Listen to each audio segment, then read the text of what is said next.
반갑습니다. 하나도 안 반가워요. 먼저 입술도 터지고 목이 잠겨서 좀 목소리가 좀 지금 정확치 않아서 먼저 죄송합니다. 오늘 이 모교인 동국대학교 또 종단의 어른이시고 정가원장 소임을 맡고 계시는 우리 대선배 스님 앞에서 이 법문을 해야 된다는 사실이 굉장히 부담스럽네요. 여러분들은 그 심정을 아시겠습니까? 네.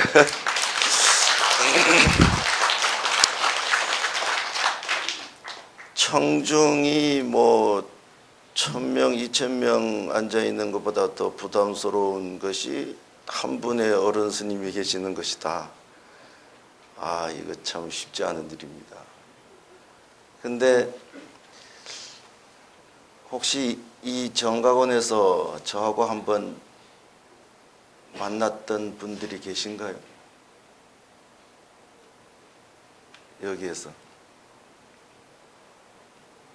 몇 년 전에 한번 다녀갔습니다. 작년에. 아무도 안 계세요? 아까 원장 선생님 말씀처럼 뭐 대답을 안 하시니까 제가 알아서 해야 되겠는데. 근데 이제 저는 이 뭐 권위 있는 본문보다는 같이 공감하는 것이 제일 중요하겠다라는 생각을 해서 대답을 안 하면 대답을 할 때까지 진행을 안 합니다. 그래서 결국 같이 공감해가는 것이 중요한 일이 아니겠는가 이렇게 생각을 합니다. 사실 바쁘게로 말하면 제가 더 바쁩니다. 이거 마치고 3시까지 마곡사 가서 또 입제식을 해야 되거든요. 전국 어린이법회 선생님들 연수를 시작하거든요. 그래서 시간상 여의치가 않지만 그러나 같이 공감할 수 있는 데까지 공감하면서 가도록 하겠습니다. 먼저 이런 기회를 갖게 돼서 저는 개인적으로 큰 영광으로 생각을 하고요. 제가 학교를 다닐 때 학연 스님들 우리 성림회에서 해인사의 그 당시 종정 스님이셨던 성자 절자 성철 큰 스님을 백년암으로 단체로 찾아 뵀었습니다. 그때 큰 스님을 칭견하려면 3000배를 해야 칭견을 할 수 있었던 때인데 동국대학교 학인이라고 하는 특권으로 그냥 가서 바로 큰 스님을 칭견하고 법문을 들었습니다. 그때 그 법문의 내용은 다른 건 다 모르겠는데 한 가지만 지금 기억에 있습니다.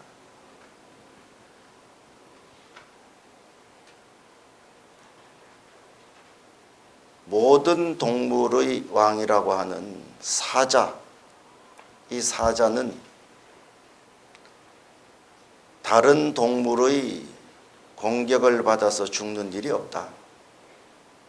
사자가 죽는 것은 사자 안에서 존재하는 병, 사자 안에 존재하는 어떤 문제에 의해서 사자가 죽을 뿐이지 다른 맹수, 다른 동물의 공격을 받아서 죽는 일은 없다.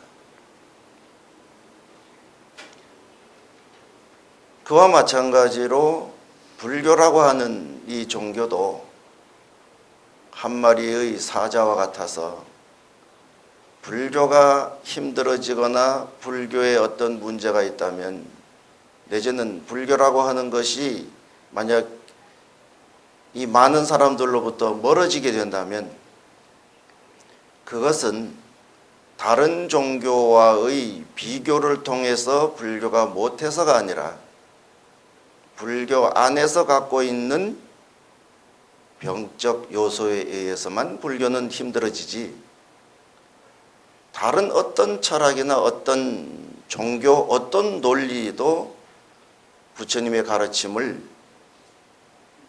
약하게 할 수는 없다.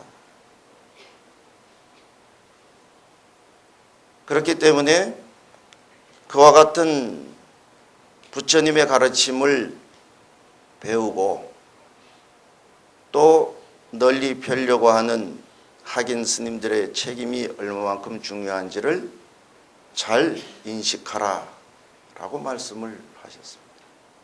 공감하십니까? 그 확신이 없으면 우리 불교 아무것도 안 됩니다. 그런데 중요한 것은 부처님의 가르침만 사자와 같은 것이 아니라 우리 한 사람 한 사람도 결국 한 마리의 사자와 같다. 내가 잘 되고 못 되는 것이 누가 밖에서 밀어서 엎어지고 넘어지는 것이 아니라 내 스스로의 게으름과 스스로 일어서지 못하는 나약함이 내 삶을 힘들게 하는 것이지 다른 외부의 조건에 의해서 내가 힘들어지는 것이 아니다. 그러니까 우리 한 사람 한 사람, 그 본문으로 된 우리 한 스님 한 스님이 한 마리의 사자라고 하는 확고한 인식을 가지고 철저한 계행과 공부를 통해서 많은 불자들을 가르치라고 말씀을 하셨어요. 근데 그것이 스님들로서 끝나는 것이 아니라 우리 불자들도 마찬가지라는 것이죠. 우리의 삶의 문제는 우리 안에 다 있다. 이 문제가 확립이 되고 나면 오늘 여기 전제되어져 있는 보건복지부인가요? 우리 여성가족부인가 보건복지부인가요? 하여튼 보건복지부와 같이 더불어서 행복한 가정을 어떻게 이룰 것인가라는 문제는 우리 한 사람 한 사람이 한 마리의 사자라는 확신에 차는 순간 모든 것은 다 해결이 된다는 것이죠. 그것이 서지 않으니까 문제가 발생하게 되는 것이다. 여기까지는 또 공감이 되십니까? 네, 이제 소리가 조금씩 커지네요. 그러면 우리가 이 문제를 해결하는 데 있어서 우리 자신을 한번 돌아볼 필요가 있다는 거죠. 우리는 신행을 하는데 세 가지를 전제합니다. 믿음, 신의 문제죠. 원력, 원의 문제죠. 수행, 실천, 행의 문제입니다. 확고한 믿음과 큰 원력, 그것을 성취하기 위한 노력, 이것이 조화를 이룰 때 한 마리의 사자가 되고, 한 마리의 사자가 될 때 내 삶은 물론이고 우리 가정이 행복해진다. 그럼 우리는 어떤 믿음을 가져야 될 것인가? 이 믿음의 문제도요, 사람의 근기에 따라서 이게 또 다 다릅니다. 우리가 근기를 얘기할 때 상근기가 있고 중근기가 있고 하근기가 있다, 이렇게 얘기를 하죠. 그럼 여러분은 어디에 상근기이신가요? 대답이 없네요. 중근기인가요? 하근기인가요? 하근기 한번 손 들어보시죠. 하근기. 그러면 이제 저는 지금 오늘 연가 본문을 하고 있는 겁니다. 무슨 얘기인가 하면 상근기도 없다, 중근기도 없다, 하근기 몇 명이 있다. 그 나머지는 다 뭐예요? 앉아있을 때 사람이 아니라니까 지금. 그래서 이게 지금 연가 본문 하는 거예요 지금. 다시 한번 봅시다. 우리 상근기가 있고 중근기가 있고 하근기가 있다. 어떤 사람이 상근기의 믿음을 가졌을까요? 없으니까 자유롭게 얘기를 하겠습니다. 상근기의 믿음은요, 내가 곧 부처라고 믿는 사람이 상근기의 믿음입니다. 근데 우리 만나면 얘기하잖아요. 다 부처다. 다 얘기를 하면서 스스로는 또 부처 아니라는 거예요. 상근기는 내가 곧 부처라고 믿는 것이 상근기의 믿음이에요. 중근기는 어떤 믿음일까요? 내가 부처라고 믿는 것이 아니고 내가 부처님을 믿는 것을 중근기 믿음이라고 생각합니다. 여러분은 어디에 속하죠? 중근기에 속하는데 왜 아까 아무도 손을 안 들었어요? 그럼 하근기는 어떤 믿음일까요? 하근기는 좋다면 다 믿는 게 하근기입니다. 아까 몇 번 손 드시던데 알고 손 들었는지 모르고 손 들었는지 모르지만 하근기는 좋다고 하면 다 뭐라도 다 믿는 게 하근기. 다시 한번 좀 물어보겠습니다. 자, 상근기. 예, 많이 이제 업그레이드 되고 있습니다. 중근기. 여기서 손 안 들면 불자 아니죠. 하근기. 오늘 따라온 사람. 오늘 불교 안 믿어도 오늘 뭐 법회 있다니까 따라온 사람은 아직 좋다니까 온 거잖아요. 이게 하근기예요. 상근기의 믿음은 내가 부처라고 믿는 것이다. 근데 이게 우리가 지금 추구하는 믿음이거든요. 근데 상근기가 못 되면 뭐까지는 해야 돼요? 중근기. 부처님이라도 믿어야 돼요. 부처님을 믿어서 부처님과 같이 부처님의 행을 내가 따라가겠다는 마음이 있어야 되는데 그 마음 없다면 절에 오는 것이 무슨 의미인가? 하근기는 이것도 저것도 아닌데 오늘 좋다고 하니까 왔다.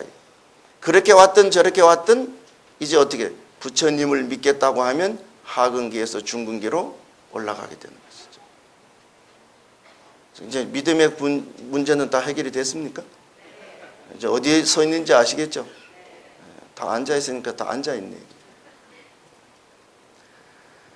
그럼 상근기의 원력은 뭘까요? 계속 질문을 합니다. 계속. 상근기의 원력은 뭘죠? 내가 불국토를 만들겠다. 이게 상근기의 원력입니다. 왜요? 나는 부처이니까. 중근기의 원력은 뭘까요? 내가 부처님을 믿으니까 나는 불국토, 극락세계에 가는 원력을 세워. 내가 극락 가야지, 극락 가야지. 이렇게 생각하면 이게 중근기의 원력이라는 것이에요. 하근기의 원력은 뭐죠? 극락을 만들 생각도 없고 극락을 갈 생각도 없고 지금 여기서 좋으면 좋은 거다. 왜냐하면 좋다고 하니까 그냥 좋은 거는 다 믿으니까 그렇게 좋아서 지금 좋으면 됐지 또 어디를 뭘 가. 이렇게 생각하는 것은 하근기 원력입니다.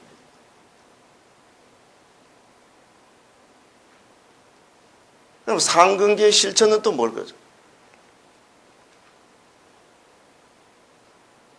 제가 왜 자꾸 질문을 하는지 아시겠습니까? 제가 잘 몰라서 자꾸 아는 소리 하다 보면 여러분들이 역으로 질문을 할 수가 있기 때문에 질문을 안 받기 위해서 제가 계속 질문을 하고 있는 거예요. 공격이 최선의 방어니까. 자, 상근기의 수행 실천은 뭐라고 생각하세요? 상근기는요, 참선도 하고 염불도 하고 기도도 하고 내지는 어떤 수행도 하고 내지는 보현행도 합니다. 이 행을 하는 데 있어서 했다는 마음 없이 무주상으로 하는 것을 상근기. 중근기의 실천은 뭘까요? 똑같이 참선도 하고 염불도 하고 보현행도 하고 뭐 기도도 하고 다 합니다. 근데 중근기는 했다는 생각이 조금이라도 들어있으면서 하는 것은 중근기예요. 하근기는 어떤 행을 할까요? 하근기는 그런 개념도 없어요. 자, 그러면 하나 예를 들어보면 오늘 여기 불전함이 하나 있는데 저쪽에도 하나 있는데 오늘 불전함이 얼마씩 내셨나요? 이렇게 얘기하니까 얼굴이 좀 싸늘해지네. 예, 또 돈 얘기하는구나. 상근기가 불전을 낼 때는 어떻게 낼까요? 평상시 내 삶 속에서 보시를 해야 되겠다고 삶 속에서 불전이 모아지는 삶이 상근기입니다. 그리고 그것은 보편날 통해서 와서 내 마음에 상의 없이 불전함에 얼마가 됐든 그건 중요하지 않습니다. 내는 신행 방식이 상근기의 모습입니다. 다 오늘 그렇게 하신 거죠. 예. 근데 어떤 분은 무슨 경상도 말로 다구지기듯이 예 이렇게 얘기하시는데 아마 그렇게 하셨을 거예요. 중근기는요 와가지고 내 형편껏 그래도 현장에서라도 불전을 냅니다. 그런 분들도 아마 계실 것이고. 하근기는 어떤 불전을 낼까요? 하근기는 어디를 갔는데 이 절에는 굉장한 영험이 있대. 여기서 막 기도 좀 하면 뭐도 다 이루어진대. 이러면 그날은 불전이 색깔이 달라집니다. 근데 아무 생각 없을 때는 나와 직접적인 이해관계가 없으면 불전이 낮아집니다. 나와 어떤 관계에 부딪히면 자기의 소원이 커지면 불전도 커집니다. 이게 하근기의 보시입니다. 뭐냐 하면 조건 따라서 욕심 따라서 변화하는 보시가 하근기 보시라는 거죠. 여기서 우리가 이제 내가 어느 근기에 속하는지는 이제 극명하게 다 드러났을 거예요. 자, 내가 부처라고 믿으면 상근기 믿음이에요. 우리 이거 하자고 지금 여기에 모인 거예요. 근데 아직도 내가 부처님을 믿고 따르겠다는 생각으로 간다면 아직도 내가 발전해야 할 중근기의 불자라고 생각합니다. 근데 아직도 뭐가 뭔지 모르겠어. 좋다면 그냥 가고 뭐 귀찮으면 안 가는 정도다. 이건 하근기라는 거죠. 내가 있는 곳에서 이곳이 곧 불국토가 되어야 되겠다는 생각으로 내 삶을 정돈하고 정리하고 능동적으로 움직이면 이건 상근기 원력이에요. 근데 내가 있는 곳에서도 난 좀 그런 곳이 있으면 좀 나 가고 싶어 라는 마음이 존재한다면 그건 중근기 원력이에요. 하근기는 그것도 저것도 아니에요. 제가 서울에요. 저 예술의 전당 위에 보면 대성사라고 있죠. 예, 거기 주지를 제가 86년도에 했거든요. 근데 그때 당시에 서울에 있어서 신행이 어느 정도였냐 하면 무슨 대학 입시철이 됐는데 국회의원 당선한 국회의원의 현수막을 잘라서 가지고 있으면 좋다. 지금이 아니고 80년대 얘기입니다.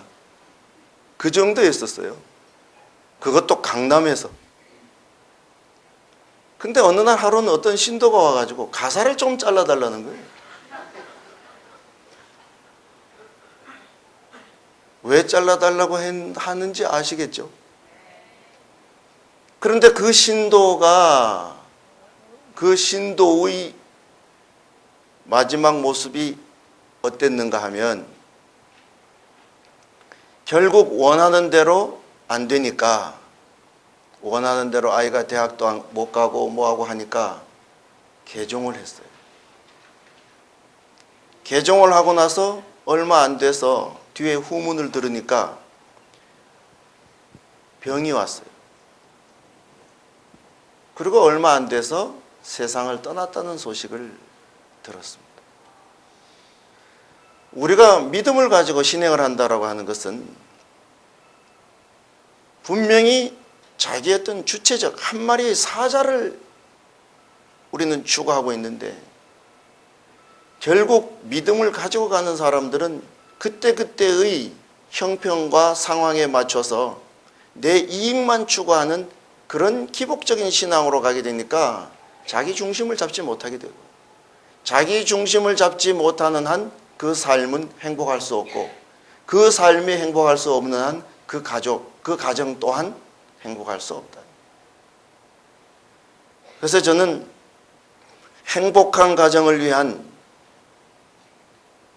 이 특별 법회를 접하면서 전 하고 싶은 얘기가 딱 요까지입니다. 행복한 가정이 되려면 첫째 뭐예요? 상근기의 신심과 상근기의 원력과 상근기의 신행을 하면 모든 것이 해결된다. 그러니까 여기서 더 행복을 추구하고 싶으면 내가 하근기면 중근기를 거쳐서 상근기의 믿음으로 자기를 발전시켜야 되고, 그 발전을 통해서 원력 또한 지금 당장 좋고 나쁘고의 문제가 아니라, 또 내가 그냥 극락을 가고 싶다는 것이 아니라 지금 이 세상 여기를 극락으로 만들고자 하는 원력을 세워야 돼요. 그러기 위해서 요행 따라서 기도처에 가서는, 저도 108산사 순례를 다니는데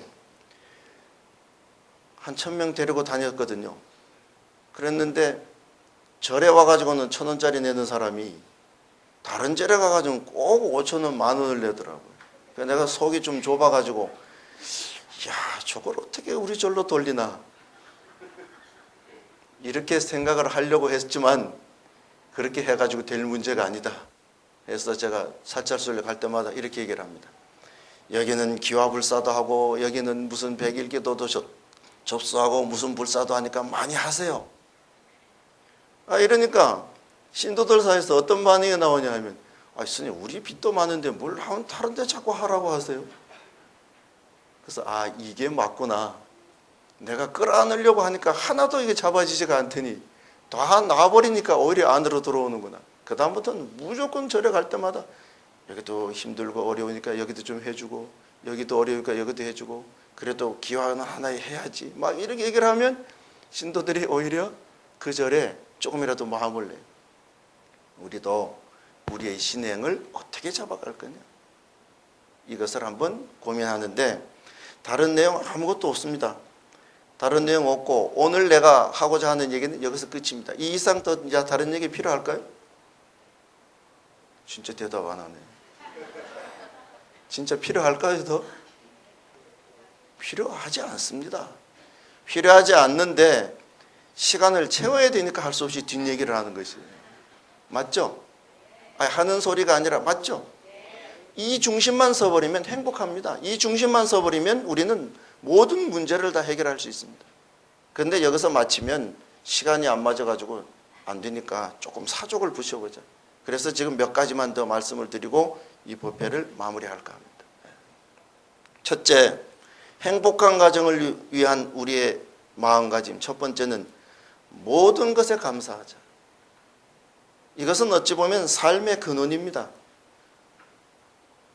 다급생을 통해서, 모든 인연을 통해서, 지중한 인연을 통해서 오늘 이 부모를 만나서 오늘 이 자리에까지 오기까지 이 소중한 인연, 이것에 감사해야 돼요. 우리 앞에 우리 어른 스님께서 이미 남북 문제 많이 활동을 하셨는데, 저는 지난주에 평양을 갔다 왔거든요. 그쪽에 안 태어나고 여기 태어난 것만 해도 천만다행이에요.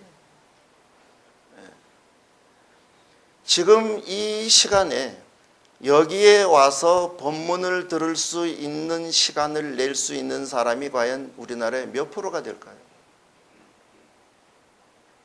삶의 현실이 힘들면 직장을 나가야 되고 시간이라도 나가서 일을 해야 됩니다.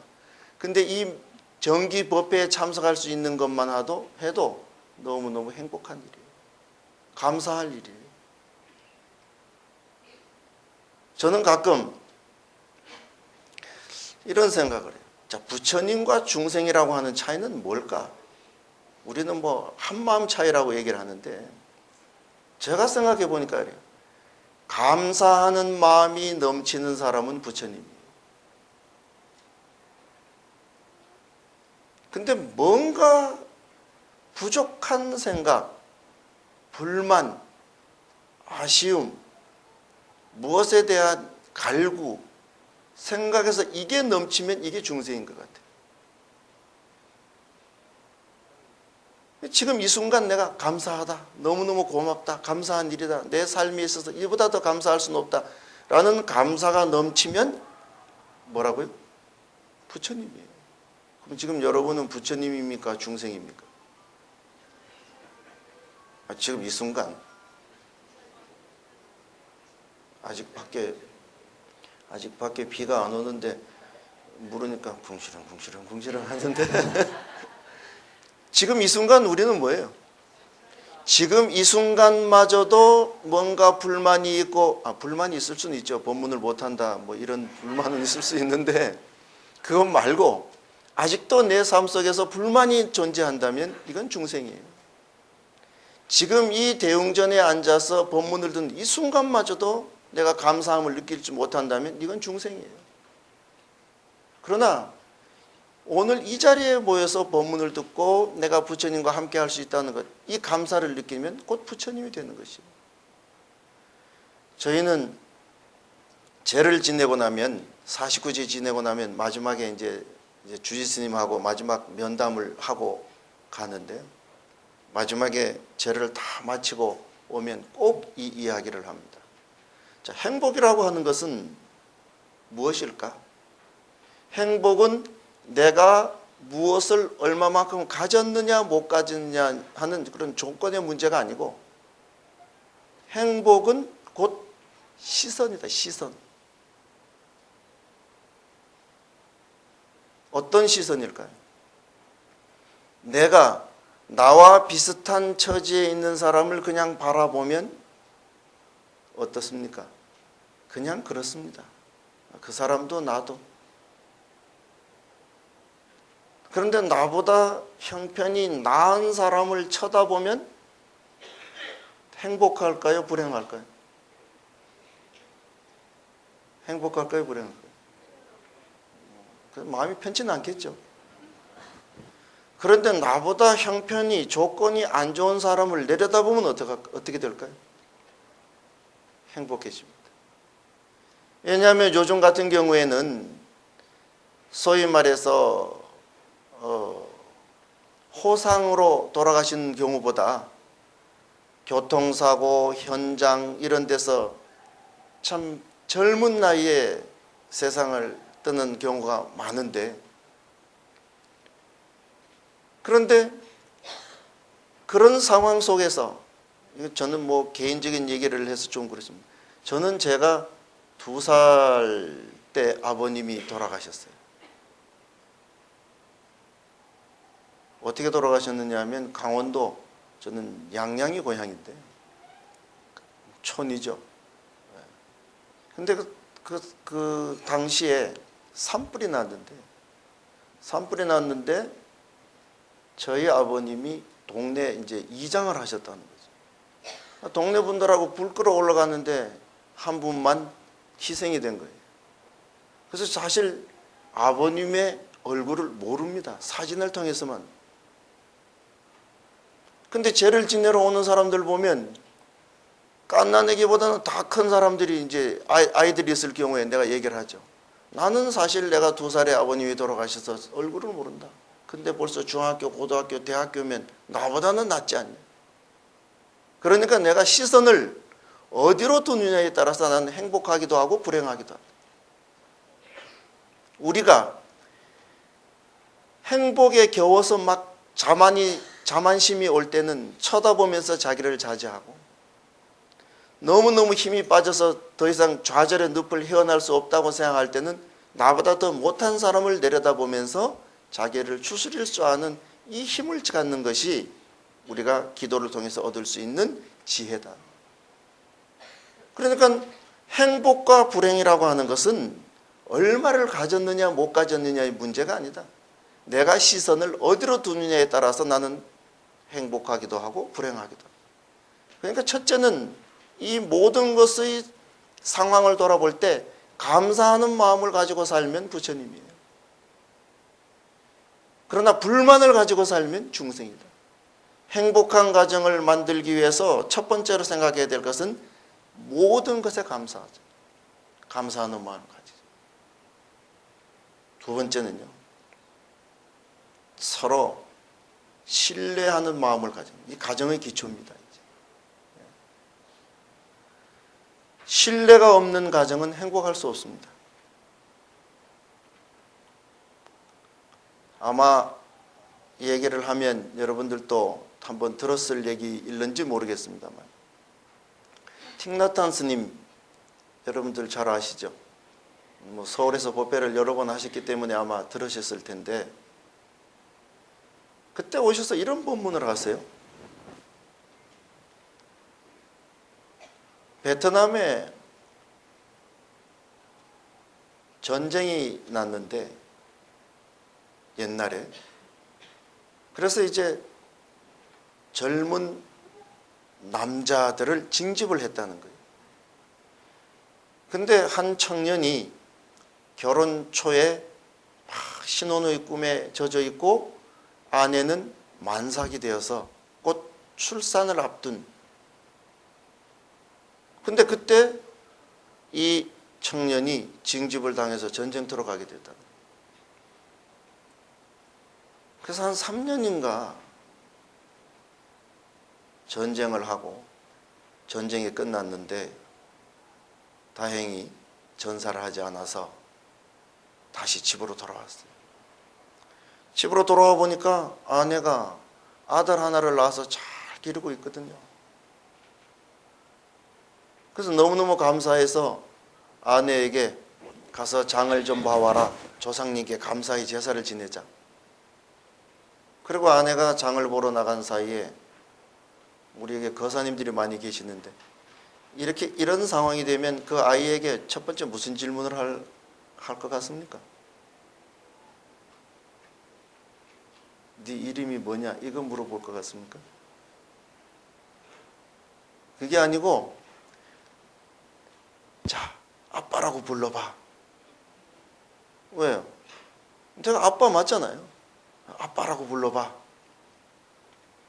근데 이 꼬마아이가, 아저씨는 우리 아버지가 아니에요. 내가 네 아버지가 아니라고? 그러니까 이 청년이 그냥, 이 도대체 무슨 소리야? 그러니까 이 꼬마아이가, 아저씨는 우리 아버지가 아니고 우리 아버지는 매일 밤 오셨어요. 매일 밤 아버지가 오시면 어머니는 아버지하고 얘기를 하고 또 때로는 울기도 하고, 더 중요한 건 어머니가 앉으면 아버지도 앉고 어머니가 누우면 아버지도 누웠어요. 이제 어떻게 된 상황인가요? 이 정도 되면 이제 어떻게 이해를 해야 될까요? 이 청년은 모든 생각이 다 뒤바뀌어져 버린 거예요. 장을 봐가지고 와보니까 남편의 얼굴이 변해 있겠죠. 웬일인가 싶어서 상을 차리고 제사를 지내려고 하니까 남편이 먼저 절을 하고는 자리를 싹 치워버렸어요. 왜? 당신은 우리 조상님께 절할 자격이 없다. 아내는 영문도 모르고 도대체 이거 내가 뭘 잘못했다는 건가? 나는 잘못한 것이 없어. 내가 뭐 잘못했다면 애를 정상적으로 잘 낳아서 잘 기른 것밖에 없는데 내가 왜 뭘 잘못했다고? 근데 아마 그분도 좀 성격이 급했는가 보죠. 억울해가지고 자살을 해버렸어요. 그리고 그날 밤 이 청년이 호롱불에 불을 켜려고 하는 순간, 불을 붙이는 순간 아이가, 저기 우리 아빠가 오신다고, 저기. 돌아보니까 호롱불에 비친 청년의 그림자였다.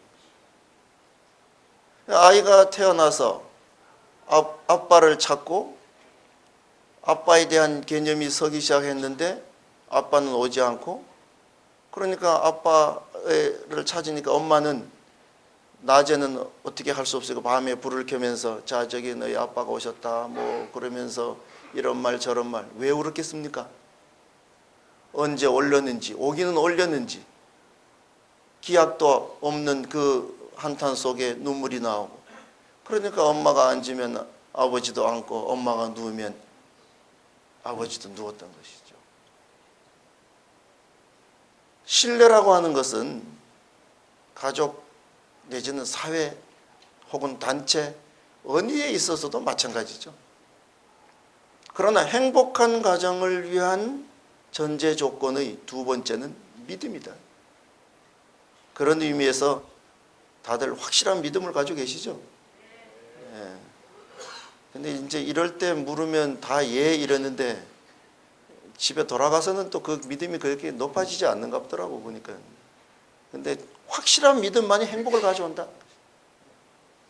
신뢰만이 행복을 가져온다. 그래서 행복한 가정을 위한 두 번째는 서로 신뢰, 믿음을 주자. 이것이 가정을 이루는 기초라고 얘기를 할 수 있다. 가장 소중한 마음은 진실한 것이고요. 어떤 경우에도 서로의 진실 앞에는 꼼짝할 수 없다. 그래서 행복한 가정은 바로 신뢰 속에서 이루어집니다. 셋째는요, 기초는 믿음인데 지금 당장 우리에게 필요한 것은 뭔가요? 행복한 가정을 위한. 지금 당장 우리에게 필요한 것은 기쁨을 주는 일입니다. 환희. 어떤 환희를 줄 수 있을까요?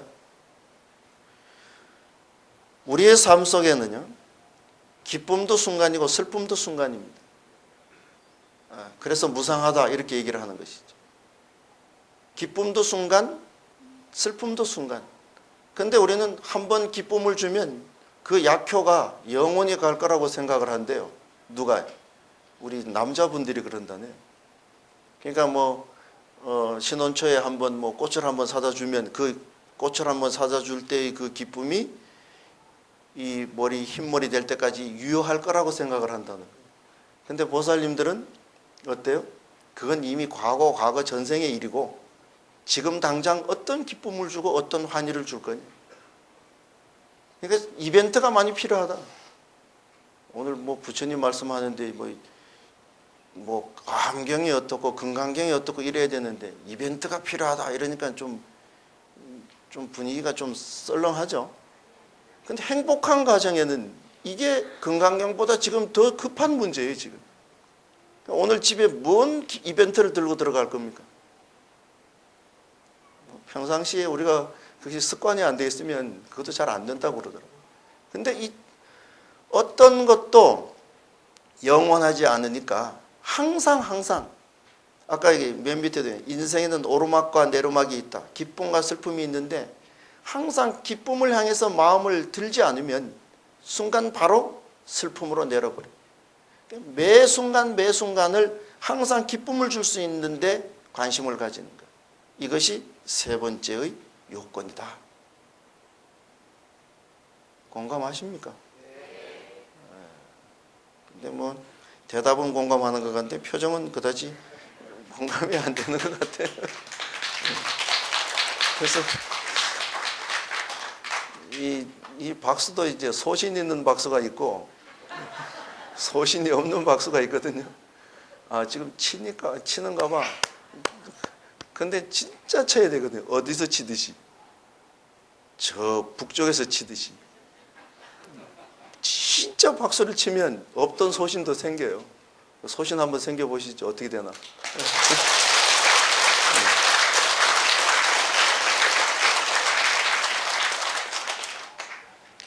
무한히 기쁨을 준다는 것은 보살행입니다. 근데 혹시 여기 오신 분들 가운데서 강아지, 개 키우시는 분 계시나요? 없습니까? 네.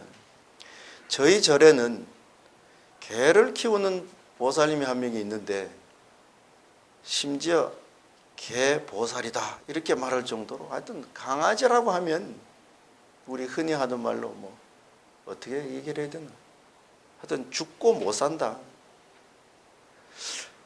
근데 강아지를 키우는 사람을 가만히 보면 강아지가 우리에게 해주는 기쁨보다도요 내가 강아지에게 뭔가를 해주는 기쁨이 더 큰 것 같아요. 씻겨주고 닦여주고 뭐 해주고 뭐 때 돼서 밥 챙겨주고 뭐 해주고 그렇다고 그 개가 우리에게 어떤 기쁨을 주는지는 정확하게 모르겠지만 행복은 내가 받으려고 하지 말고 내가 줄 때 이미 그것이 모든 행복이 된다. 한 마리의 개를 키우는데도 그런데 우리가 가정을 이룰 때 있어서도 나의 역할이라고 하는 것은 무언가를 받으려고 하기보다도 무한히 주는 그 가운데에서 진정한 행복이 오게 된다. 따라서 기쁨을 주는 삶을 살자. 네 번째는 서로 용기를 주자. 자, 기쁨을 주는 것이 지금 현재의 문제라면 용기를 주고 희망을 주는 것은 미래를 위한 보험입니다. 행복한 가정을 미래에도 계속 유지하고 싶으면 뭘 줘야 된다고요? 희망을 주고 용기를 줘야 됩니다. 저는 아이들을 동자성 단기 출가를 하면서 보니까 한 5에서 7살짜리들을 한 10명씩 데리고 한 20일을 같이 먹고 자고 하는데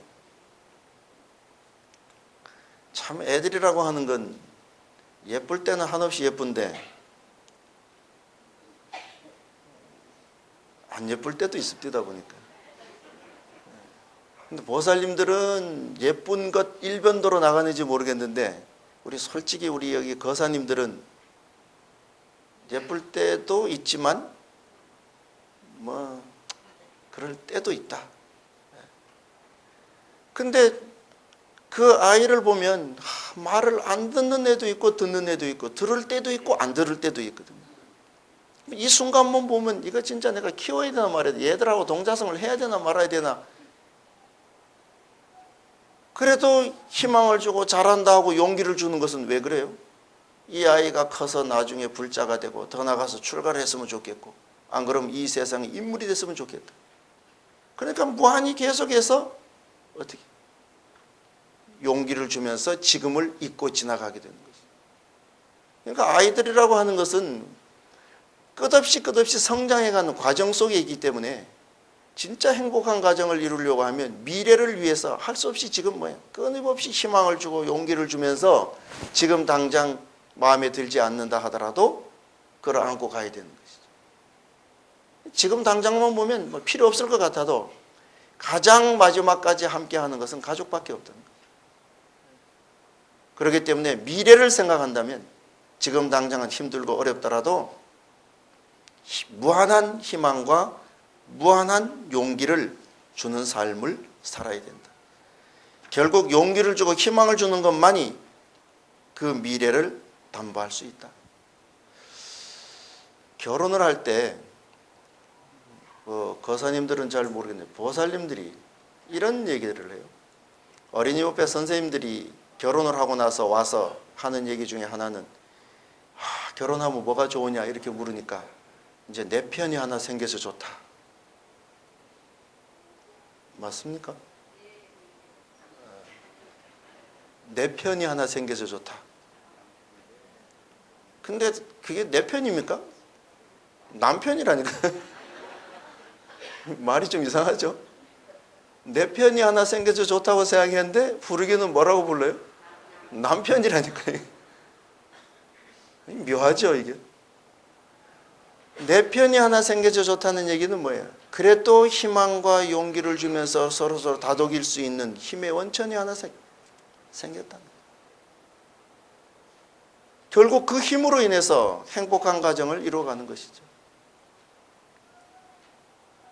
그렇기 때문에 끝없이 서로에게 지금 당장 행복을 위해서는 기쁨을 주고 앞으로의 희망과 멋진 미래를 위해서는 용기를 주고 다독여주고 희망을 주는 삶을 살아가야 됩니다. 너무 원론적인 얘기가 돼서 재미없으니까 넘어가야 되겠네요.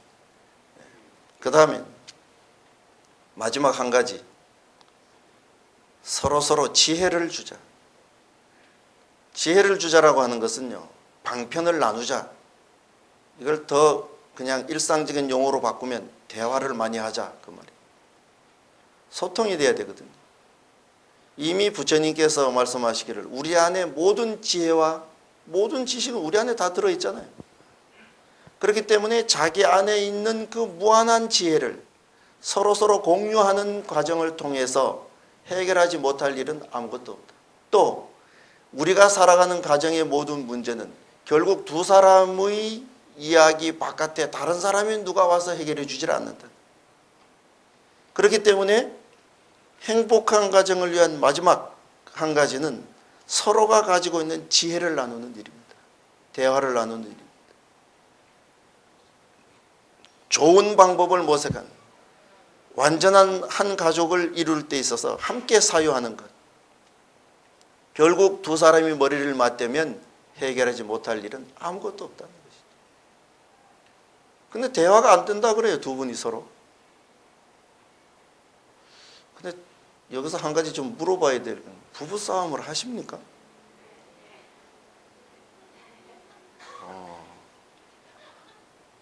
왜 웃으세요?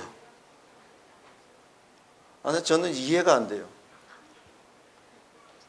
왜 이해가 안 되는 줄 아십니까? 그렇게 죽고 못 산다고, 그렇게 좋다고 세상에서 한 명 딱 골라가지고 결혼을 했는데 왜 싸우죠? 잘못 뽑았어요. 아주 가장 큰 명답이네요. 잘못 뽑으니까 물를 수도 없고 어떻게 해요? 그래서 뭐가 필요하냐면 소통이 필요한 것이에요.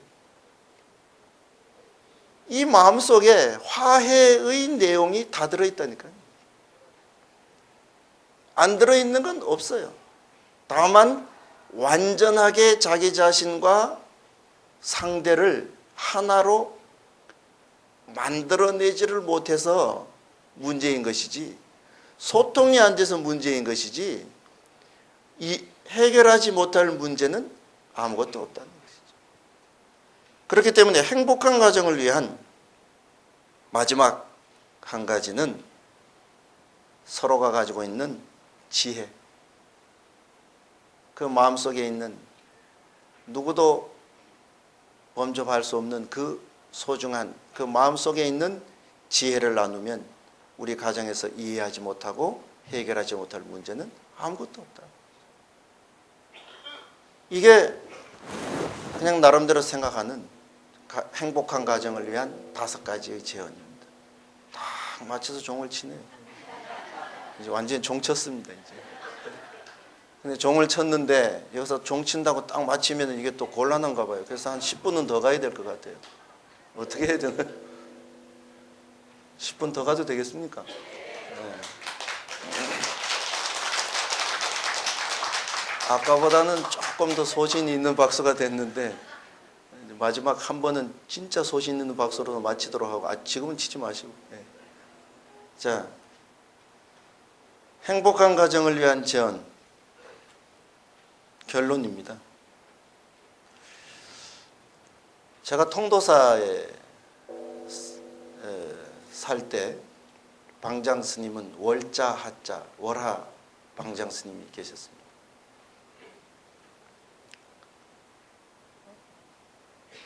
그때 그 카톨릭 신부님이 외국에서 오셔서 통도사에서 소위 말하는 템플스테이를 하루 하셨는데, 근데 서강대 아마 그 총장님이 아니고 하여튼 그 신부님이 아마 같이 오셔서 이렇게 질문을 했습니다. 불교에서는 수행이라는 말을 참 많이 하는데, 수행, 뭐가 수행입니까? 이렇게 물었습니다. 뭐가 수행일까요?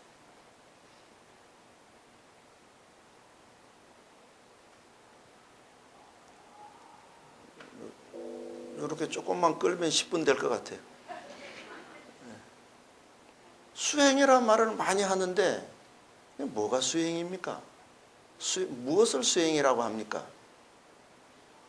이렇게 묻자 방장 스님이 딱 한마디로 요약을 하셨어요. 뭐라고 요약을 하셨냐면 극락 가서 사는 연습을 하는 게 수행이다.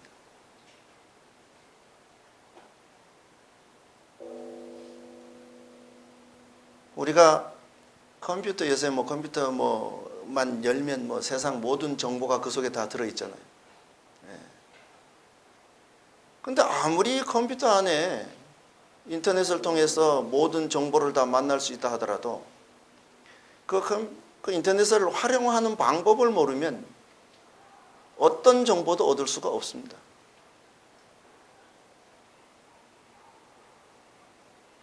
똑같은 논리로 극락세계가 아무리 진짜 즐거움의 최상이라고 하는 좋은 세상이라 하더라도 그곳에 가서 적응을 하지 못하면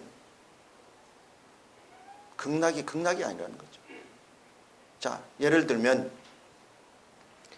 극락에는 미움도 없고 질투도 없고 시기도 없고 욕심낼 것도 없는데 이 생을 살면서 쳐다만 보면 시기하고 쳐다만 보면 갈등하고 쳐다만 보면 욕심내고 쳐다만 보면 그냥 이 행복하지 못한 삶을 사는 습이 들은 사람이 극락세계에 가면 행복할까요? 불행할까요? 재미가 없을 거예요. 덜어는 좀 남도 좀 헐뜯어야 좀 시간도 가고 하는데 간이 헐뜯을 일도 없어요. 좀 다른 사람 미워하려고 쳐다보니 미워할 것도 없어. 무슨 재미로 살아요? 그러니까 오히려 그런 사람은 극락 가면 오히려 재미가 없고 지옥 가야 재미가 있다니. 할 일이 있으니까. 수행이라고 하는 것이 뭐냐?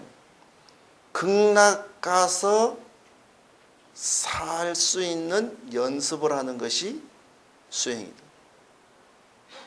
그 말을 바꾸면 수행이라고 하는 것은 여기서 극락 같은 삶을 사는 그 모습이 수행이라는 것이죠. 극락 아까 상근기, 중근기, 하근기 얘기를 했죠. 상근기는 극락을 가려고 하는 것이 아니라 극락을 만들려고 한다고 했죠. 내가 이것을 만들어야지 누가 가게 하냐. 그러니까 극락 가서 사는 연습이 아니라 극락 같은 삶을 사는 사람은 상근기예요. 극락을 가려고 자꾸 좋은 일 한번 해보자 이렇게 하면 내가 극락 가겠지. 이게 무주상이 아니라는 거죠. 그래서 이것이 중근기라는 얘기거든요. 상근기의 삶, 중근기의 삶, 하근기의 삶이 있을 때 수행이 뭡니까? 수행은 극락 가서 사는 그것에 적응을 하기 위해서 미리 이곳에서 우리가 연습을 하는 것이 수행입니다. 그럼 한번 우리의 삶을 돌아봐야죠. 지금 우리는 과연 지금 이 상태 이대로 극락에 딱 바로 내일 바로 이 시간에 딱 데려다 준다면 나는 극락에서 행복한 삶을 살 수 있을까? 내 삶이 극락 같은 삶을 살고 있는가? 하는 생각을 한번 해볼 필요가 있다. 이게 결론이 아니고요. 이게 결론입니다. 이 글은 대만 불광선사의 성운대사에게 보낸 진공스님이라고 하는 중국 본토의 그 남경 서하사의 그 진공스님이라고 하는 선배 스님이 대만으로 떠난 성운대사에게 보낸 편지글에 나오는 말입니다. 내가 불교의 덕을 보려고 하지 말고 불교가 내 덕을 보게 할 신심이 있어야 한다. 이건 스님들의 얘기입니다. 스님이 돼서 불교의 덕을 보는 삶은 뭘까요? 삭발을 하고 출가했다는 이유만으로 그냥 의식주 문제가 해결되고 삶을 살아가는, 이건 출가자로서 불교의 덕을 보고 사는 삶이에요. 그럼 어떻게 해야 출가자로서 역할을 다하는 걸까요? 기도할 때 기도하고 법문할 때 법문하고 교화할 때 교화해서 그야말로 그 활동이 불교의 발전에 이바지하는 삶이 될 때 그때 불교가 내 덕을 보게 되는 것이죠. 그렇죠? 네. 그러니까 출가자로서 불교의 덕을 보려고 하지 말고 불교가 내 덕을 보게 할 신심이 있어야 된다. 근데 이게 스님들에게만 국한된 얘기가 아니라 이 경우를 따져보면 어떤 경우에도 다 해당이 되는 것 같아요. 예를 들면 부모가 자식의 덕을 보려고 하지 말고 자식이 부모의 덕을 보게 할 사랑이 있어야 된다. 맞습니까? 반대로 얘기해요. 자식이 부모의 덕을 보려고 하지 말고 부모가 자식의 덕을 보게 할 효심이 있어야 되겠죠. 그러니까 부모의 마음, 부모의 입장에서는 부모가 자식 덕을 보려고 하지 말고 자식이 부모 덕을 보게 할 사랑이 있어야 된다. 이렇게 생각을 해야 돼요. 자식의 입장에서는 자식이 부모 덕을 보려고 하지 말고 부모가 자식 덕을 보게 할 효심이 있어야 된다. 이렇게 봐야 되겠죠. 단체도 마찬가지입니다. 내가 동국대학이라고 내가 동국대학의 덕을 보려고 하지 말고 동국대학이 내 덕을 보게 할 애교심이 있어야 됩니다. 어느 단체도 마찬가지. 부부지간에도 마찬가지. 남편이 아내의 덕을 보려고 하지 말고 아내가 남편의 덕을 보게 할 사랑이 누구에게 있어야 있는 남편에게 있어야 됩니다. 반대로 얘기하면 아내도 남편 덕을 보려고 하지 말고 남편이 아내 덕을 보게 할 사랑이 아내에게 있어야 된다. 그래서 저는 이 글이 너무 좋아서 한때는 노트북 바탕화면에 이걸 깔고 노트북을 열 때마다 그래 내가 불교 덕을 보려고 하지 말고 불교가 내 덕을 보게 할 내가 신심이 있어야 돼. 신심이 있어야 돼. 근데 세상은 영원하지가 않아가지고 또 그것도 어느 세월 지나가니까 또 그 마음도 또 좀 요새 또 다른 글을 또 올려놨어요. 어쨌든 행복한 가정을 내지는 행복한 삶을 살기 위해서 우리에게 필요한 것은 내가 누구 덕을 보려고 하지 말고 다른 어떤 모든 것이 내 덕을 보게 할 보살심이 있지 않고서는 이 세상은 결코 행복할 수 없다. 이것이 오늘